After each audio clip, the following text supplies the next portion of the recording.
Welcome to the Big Movement Podcast. If you're ready to create results and make huge strides in your business, finances, personal development, and health, then you're in the right place. Pushing past excuses and powering through procrastination can be a challenge alone. Here, you'll get the support, tools, and knowledge you need to get to the level you desire in your business and life. Let's get started with your host, Byron Ingram. And welcome to another episode of the podcast. Today, we're going to talk about creating your client avatar.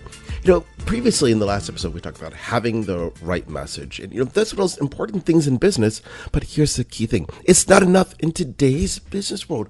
And the reason being is because there's so many marketing messages going out there to people that they tend to fall on deaf ears. And it's because people want to market to everybody in hopes they attract everyone to their business. So the reality is each and every product on the market today has an exact customer who is waiting to buy it.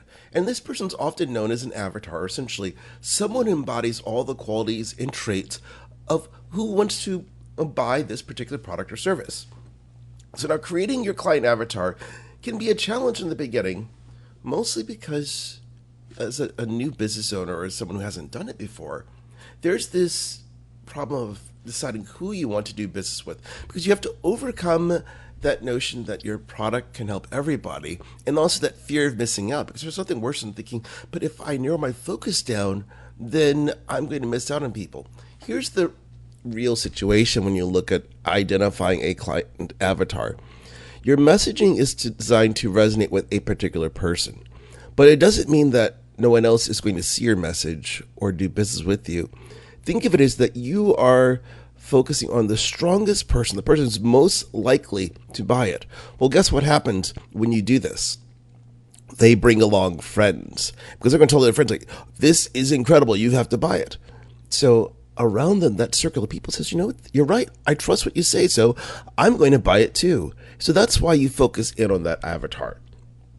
Now, when you do this, you're going to end up ultimately alienating some people, and here's the reason why. Because they're not your customers. There's going to be some people out there that they're not going to buy it, so you don't want your message to resonate with them, because this is going to lower your ad cost, because you don't want your message going in front of people. It's like, well, why is this going there? Why am I seeing this? So forget about them. Put it specifically on the people who are meant for your particular product or service. It's just what makes sense. And I want you to think about another aspect of why this is critical. If you're messaging a friend on Facebook, would you talk to them just as a general person, like, hey, you? Well, of course not. You're going to say their name, like, oh, hey, great to see you, blah, blah, blah, blah. That's what you want to have happen in your business. And the same thing with the client avatar. You're going to speak directly to someone so it resonates with a particular individual. So when you're doing this, you just have to decide, well, I need to step up and actually create my avatar. So there's a couple key things that you need to be looking at. The first thing you want to do when you're creating your client avatar is you want to start with the demographics. These are the things such as how old somebody is, their gender, where they live at, their marital status, the number of kids, and so on. Essentially, you're putting those people in those big buckets. This is that view from 50,000 feet. And the reason why this is important is because it starts narrowing down the population, because you're looking for specific qualities. As an example, if you were selling mom clothes, or let's say like things for like moms for newborn children, like, hey, here's even a better example, maternity clothes. If you were marketing something like that, you're obviously going to market to women who are expecting a child. That's the easiest way to do it, because you're not going to necessarily market to a guy, hey, look great in this maternity dress. Probably not. So this is why you want to be as specific as possible. That's just an example. And those are all demographics. Now, the second layer in this, because your demographics is at 50,000 foot view, so now you really want to get down at the street level, and this is identifying a psychographic. This is what identifies people's thoughts, their belief systems. So these are going to be traits. So it's like, what are the things they like? The types of foods, the movies, books, etc. Things that they think about there. The belief system, like what type of political affiliations, religious affiliations, and so on.